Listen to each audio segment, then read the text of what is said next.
Salut, c'est Marine de M-Poil, la chaîne sur laquelle tu me suis.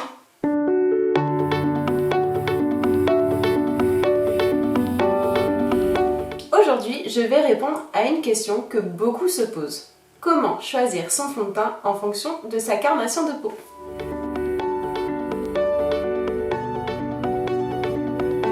Déjà, on va rétablir une vérité. Ce n'est pas la carnation de la peau qui va permettre de choisir le bon fond de teint, c'est le sous-ton de peau.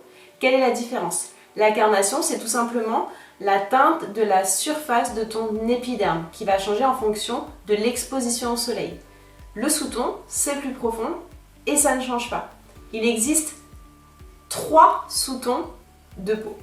Il existe le sous-ton plutôt rosé bleuté qui va être dans des gammes froides, le sous-ton jaune qui va être dans des gammes chaudes et après le sous-ton neutre qui est entre les deux. Mais comment, vous allez me dire, comment on peut voir son sous-ton de peau? En fait, il y a un lien que beaucoup ne savent pas entre le maquillage et la colorimétrie. Mais la colorimétrie, c'est quoi?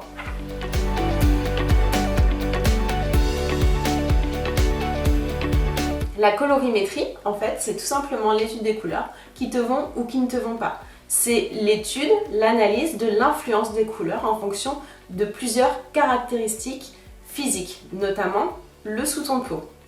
La colorimétrie va permettre de déterminer en fait ton sous-ton de peau.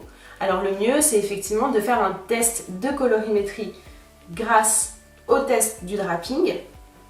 Mais effectivement, on ne peut pas tous faire ça, et si on ne l'a pas fait, on veut quand même choisir un bon fond de teint. Je vais donc vous donner quelques techniques pour choisir le bon sous-ton de peau, enfin le bon sous-ton de fond de teint pour sa peau.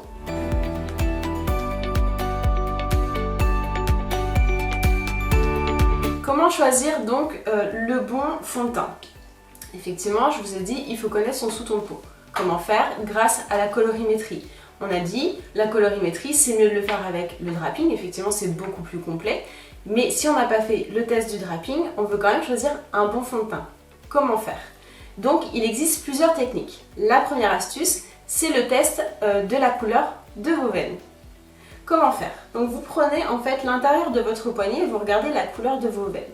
Vous avez soit des veines qui vont être bleutées, soit des veines qui vont être vertes. Si vous avez plus de veines bleutées, d'accord, vous êtes dans une gamme froide et donc vous êtes un sous-ton rosé.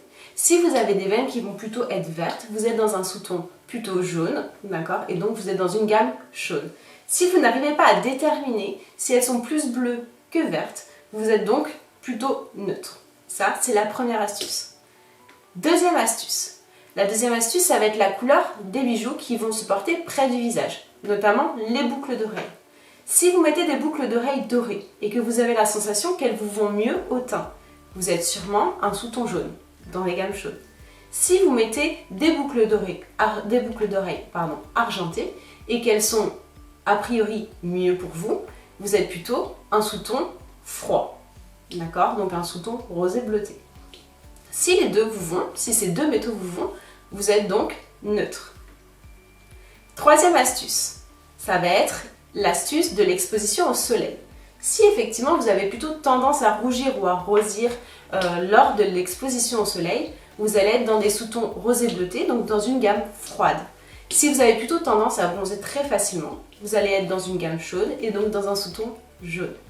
Si effectivement vous allez un peu rougir au début mais finalement finir par bronzer, vous êtes donc dans la même logique, un sous-ton neutre. Pourquoi c'est important? Pourquoi c'est important de savoir son bon sous-ton de peau? Parce que si vous choisissez un fond de teint qui va être de sous-ton rosé, alors vous êtes un sous-ton jaune, d'accord?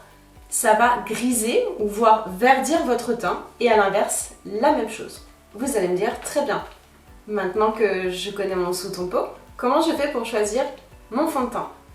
Eh bien, peut-être que vous n'avez pas remarqué, mais en fait, les fonds de teint ont un nom, effectivement, un numéro, mais ils sont précédés d'une lettre. Très souvent, les grandes marques associent des lettres au sous-ton de peau. Chez Make Up For Ever, par exemple, ça va être le Y ou le R. Il existe aussi le W et le C dans d'autres marques, et le N.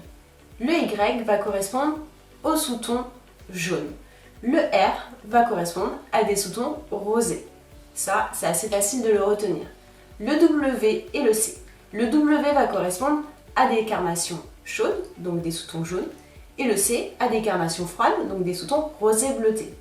Attention cependant, d'accord, chez MAC, c'est l'inverse.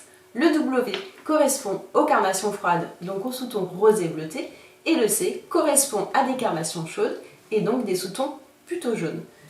Le N, comme son nom l'indique, enfin, comme ça paraît logique en tout cas, c'est neutre. Donc maintenant, vous avez toutes les indications pour choisir le bon fond de teint. Si cette vidéo t'a plu, n'hésite pas à me suivre sur mon Instagram et va voir mon site. À bientôt!